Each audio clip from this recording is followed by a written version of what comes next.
Hello, hello mga kabiway ubers. Drive na punta. Pauli na.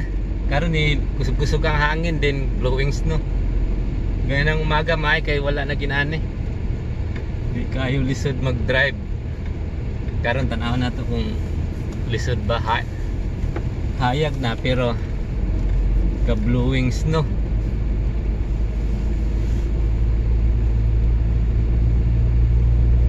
Hello everyone, welcome to BYOB Experience. Klaro raman din ang daan. Today we will continue our third step to be your own bank, the 60-30-10 rule. Assuming you got all your basic needs figured out and covered. Whatever that is, keep in mind we all have different costs of basic needs. And to become your own bank, we are not limiting ourselves in living within our means, but to be responsible and a good stewards of whatever we have, and continue to find ways and work hard toward our goal, not in a ladder way kind of reaching it, but in a river way kind. Based on our example, our basic needs cost is $3,000 per month, way over the net income. And we took the third option by hacking the biggest expenses on our basic needs, bringing it down to less than or equal our net income of $2,200 per month. Identifying the cost of our basic needs will prepare us to fulfill our savings and charity portion of our 60-30-10 rule to BYOB faster. Let's see. If the cost of our basic needs is $3,000 per month, we divide it by 60%. That means we need $5,000 a month to fulfill our 60-30-10 rule. Since we choose to hack the cost of our basic needs, bringing it down to $2,200 per month, then all we need is approximately $3,700 per month. So to complete and provide the 30% savings and 10% charity, we only need $1,300 to $2,000 per month. Easily covered if there are two earners in our household, right? If it's not possible, let's do the two other options. In my case, I have on my biggest expenses. And before we tackle this, let us remember that life is not promised to us to be easy. So even if our basic needs are all covered already at the moment, we are certain that there are always hiccups in life coming in every now and then. So we need an emergency fund. What do the financial experts or professionals say about this? Well, financial experts recommend having at least 3 to 6 months equivalent to your gross income per month. For example, our gross income per month is $4,000. You multiplied it to 3 months, and the answer is $12,000. Siguro sa mga sa kilometro wala na. That's our minimum emergency fund.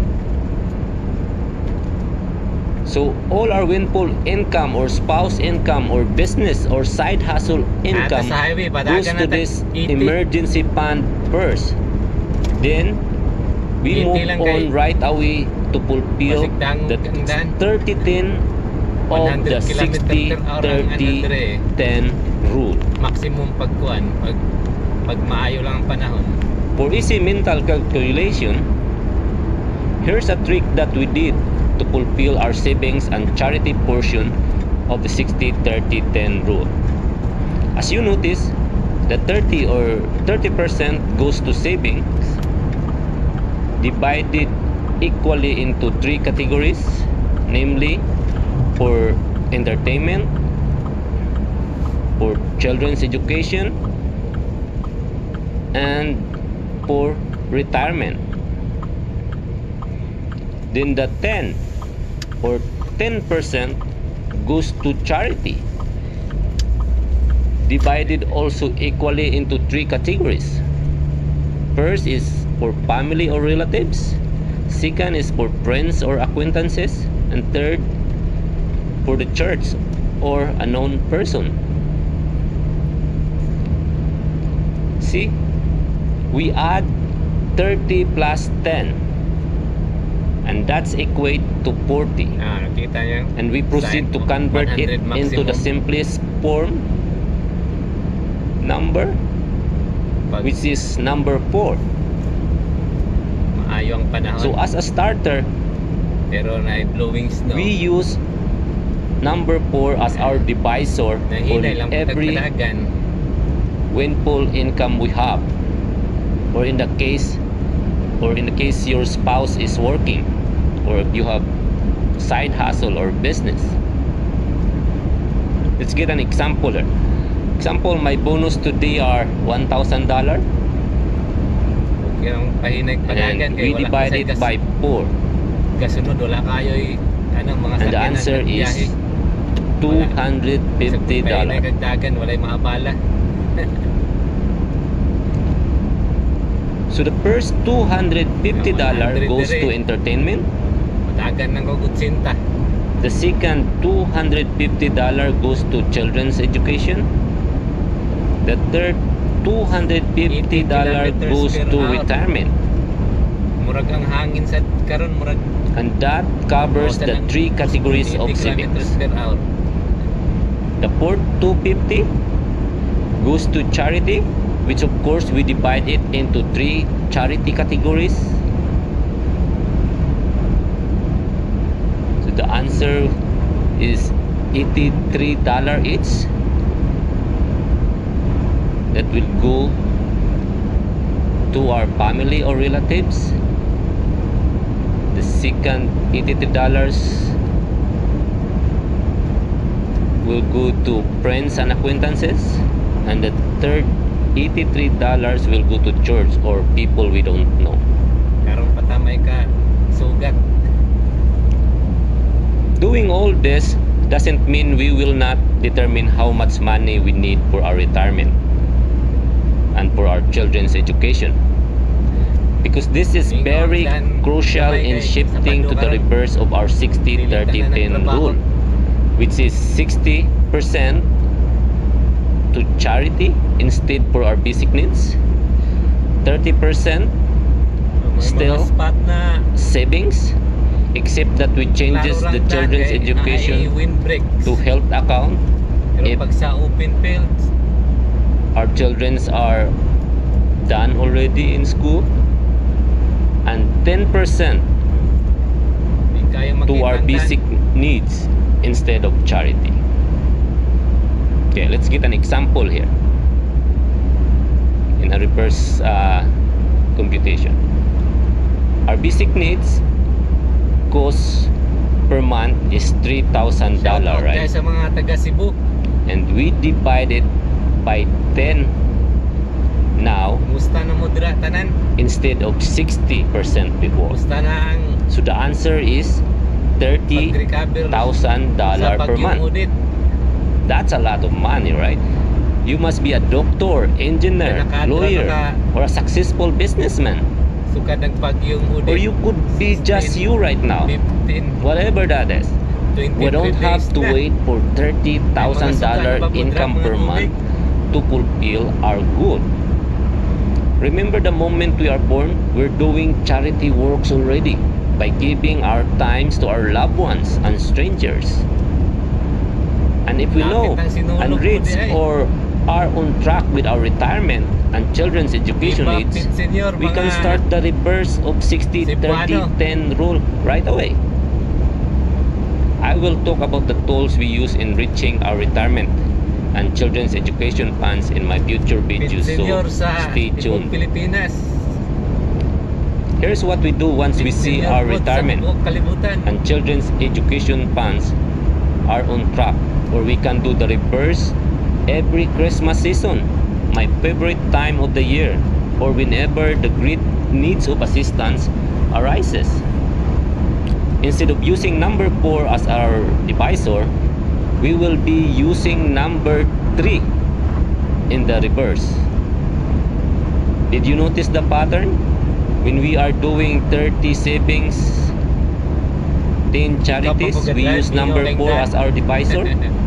And when we switch to reverse, 60 charity, 30 savings, 10 basic needs, we use number 3. If you don't notice the pattern, it's okay. We'll do it this way anyway. Example, we got a bonus again for $1,000. Instead of dividing by 4, we divide it by 3. And the answer is $333. So the first 333 will go to savings. Of course, we divide it into 3 categories again. And that is 111. The first 111, we can spend for entertainment. The second $111 can go to our health savings account if children's education is been achieved already. And the third $111 goes to retirement fund. And some says what you call that one, freedom fund. And the 333 will go to charity. Same thing, we divide into 3 charity categories, and that will be $222 each. That we will give to our family or relatives, to our friends and acquaintances, and to the church or people we don't know. It's very simple, right? Yes, it's simple, but not easy. We all want to keep it to ourselves or share only to our family and friends because we focus too much for our own benefits. Things that are temporary, that we forgot that we been called for charity, not only for them. We're not even close to our calling by doing 60-30-10 rule, because we give out from our abundance in life or excess funds.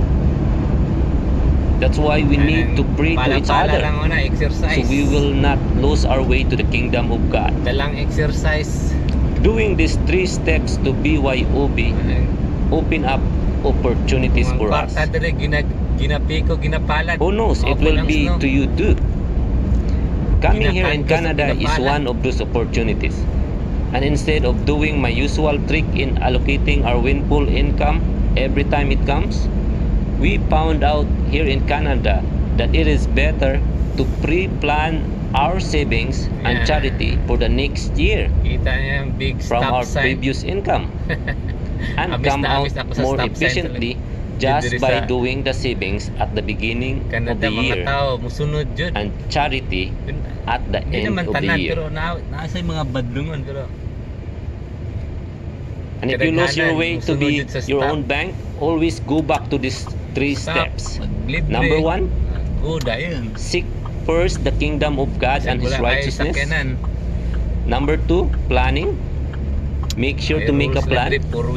And number 3, execute 60-30-10 rule. God bless everyone.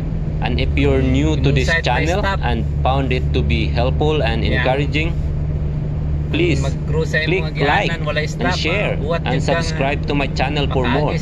And write down also your experience or questions or suggestions in the comment section below. Thanks for listening. Bye for now. Let's go and multiply, BYObers.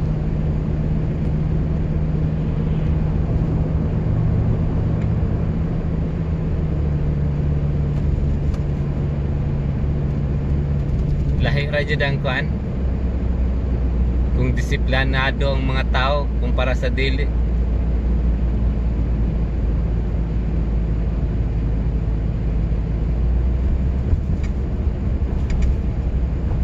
Pag disiplinado ang mga tao kuan,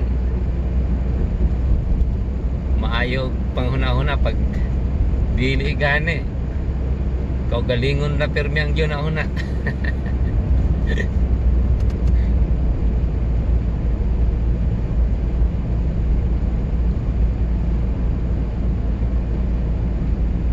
Bagay kita doon siguro tanan una-una sa tong kagalingan. Murag ako pud. Yan, nararata dire sa beautiful downtown of Rosinord. Klaro kayong daan kay wala man.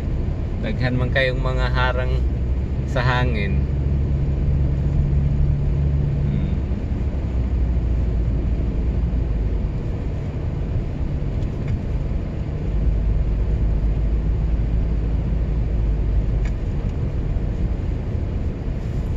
Ubay na food ang snow eh. Mahal na ang gasa, nag 139.9 na food ang isang usa ka litro.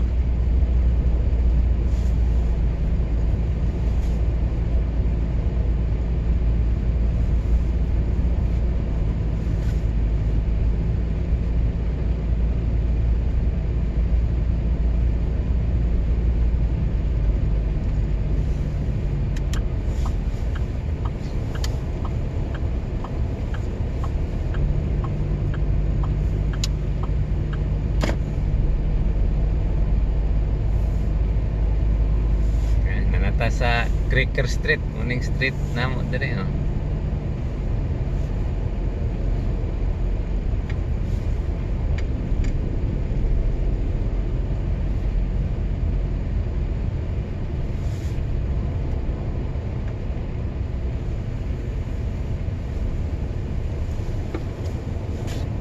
Oh, wala kayo snow.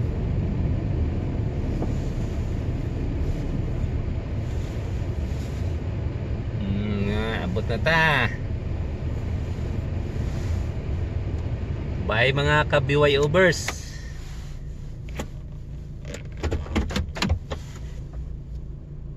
Let's go and multiply.